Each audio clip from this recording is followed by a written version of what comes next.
कुशलगढ़ में मां Bharti multi specialist अस्पताल का उद्घाटन गजेंद्र सिंह शेखावत ने सराहा।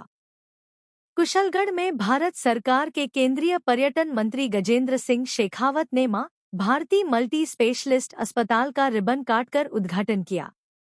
डायरेक्टर करणी सिंह राठौड़ ने उनका स्वागत किया। मंत्री ने गणपति पूजन व आरती के बाद अस्पताल का निरीक्षण किया। आम सभा में उन्होंने कहा कि करणी सिंह राठौड़ ने छोटे कस्बे में 100 बेड का आधुनिक अस्पताल बनाकर मानव सेवा का बड़ा कार्य किया है। उन्होंने प्रधानमंत्री नरेंद्र मोदी की आयुष्मान योजना का उल्लेख करते हुए कहा कि अब लोगों को इलाज के लिए बड़े शहरों में नहीं जाना पड़ेगा।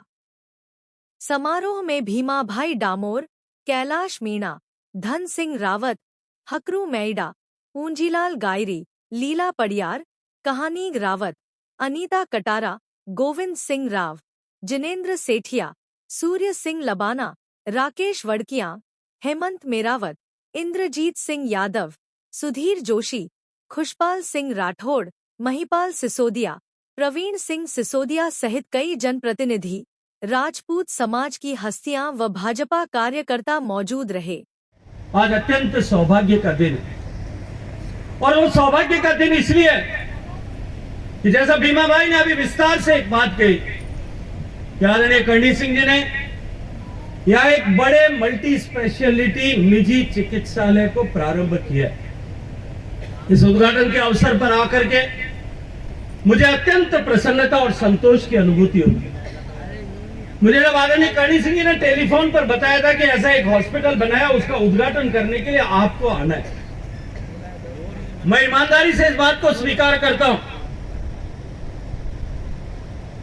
कि मैंने कल्पना भी नहीं की होगी कि कुशलगढ़ में इतना बड़ा हॉस्पिटल, मल्टी स्पेशलिटी हॉस्पिटल इन्होंने बनाया होगा। मुझे लगा था छोटा सा अस्पताल बनाया होगा, क्योंकि इनके साथ मेरा बहुत पुराना संपर्क, ये मेरे परिवार के अग्रज है।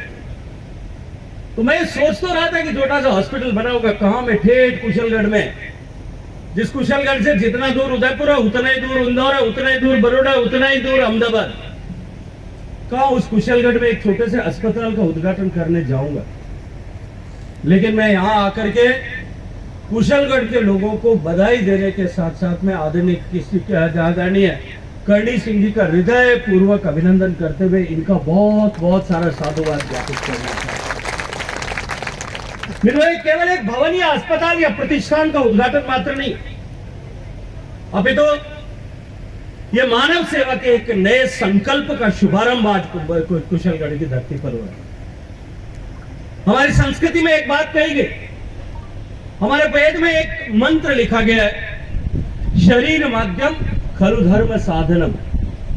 जो हमारा शरीर है ये सभी कर्तव्यों और धर्म के पालन का एक साधन है, एक माध्यम है, एक अवसर हमारे पास में। एक मानव इलाज कराने के लिए जाता है, ये तो मोदी जी की मेहरबानी हो गई, आयुष्मान भारत आ गया। नहीं तो मुझे सामाजिक जीवन में काम करते हुए 35 साल हो गए, मैं देखता था कि गरीब आदमी के घर में भगवान न करे यदि कोई बीमारी आ जाए और बड़ी बीमारी आ जाए, माता पिता बीमार हो जाए, पत्नी बीमार हो जाए, पत्नी का पति बीमार हो जाए, तो मंगलसूत्र से लेकर के जमीन तक सब कुछ या तो बिक जाती थी या गिरवी रखती जाती। ये तो नरेंद्र मोदी का धन्यवाद है कि उनकी सरकार बनी।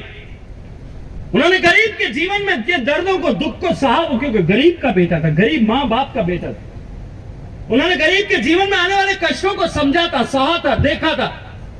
इसलिए जब प्रधानमंत्री बनने का अवसर मिला तब उन्होंने आयुष्मान भारत योजना प्रारंभ की। दुनिया की, भारत की नहीं, दुनिया की सबसे बड़ी मेडिकल इंश्योरेंस फैसिलिटी अगर किसी देश में किसी व्यक्ति ने प्रारंभ की तो वो भारत देश में माननीय नरेंद्र मोदी जी ने प्रारंभ की। आज युग परिवर्तन हो गया। जो अस्पताल आयुष्मान भारत के तहत सूचीबद्ध अस्पताल होता है, ये मां भारती अस्पताल भी या तो हो गया होगा या शीघ्र जो है सूचीबद्ध होने वाला। जब एक बार अस्पताल सूचीबद्ध हो जाता है तो आज मेरे गांव में बैठे हुए, किसी फुले में बैठे हुए, किसी ढाणी में बैठे हुए, किसी छोटी सी कुटिया में रहने वाले गरीब आदमी के भी अगर घर में कोई बीमारी हो जाती है, वो केवल बांसवाड़ा तक सीमित नहीं है, केवल कुशलगढ़ तक सीमित नहीं है। देश के किसी भी अस्पताल में जाकर के बिना जेब से एक भी पैसा खर्च किए हुए अपने आयुष्मान कार्ड के आधार पर 5 लाख रुपए तक का इलाज अपने परिवार का मुफ्त करा सकते। और अब तो दोहरी सुविधा हो गई है। घर में अगर बुजुर्ग लोग हैं, सबके घर में माँ बाप होते हैं, बूढ़े दादा दादी होते हैं, उनके लिए एडिशनल 5 लाख की सुविधा एक अलग से और हो गई। तो दोहरी सुविधा प्रदान करने वाले नरेंद्र मोदी जी का भी मैं आज इस अवसर पर धन्यवाद करना चाहता हूं, अभिनंदन करना चाहता हूं। मित्रों, ऐसे समय में जब कुशलगढ़ में कोई चिकित्सा के संस्थान बड़े नहीं थे, माननीय प्रधानमंत्री जी के आशीर्वाद से देश के हर जिले में जब 2014 में सरकार बनी, लोकसभा में उन्होंने कहा कि आने वाले समय में हम हर लोकसभा क्षेत्र में एक मेडिकल कॉलेज बनाएंगे।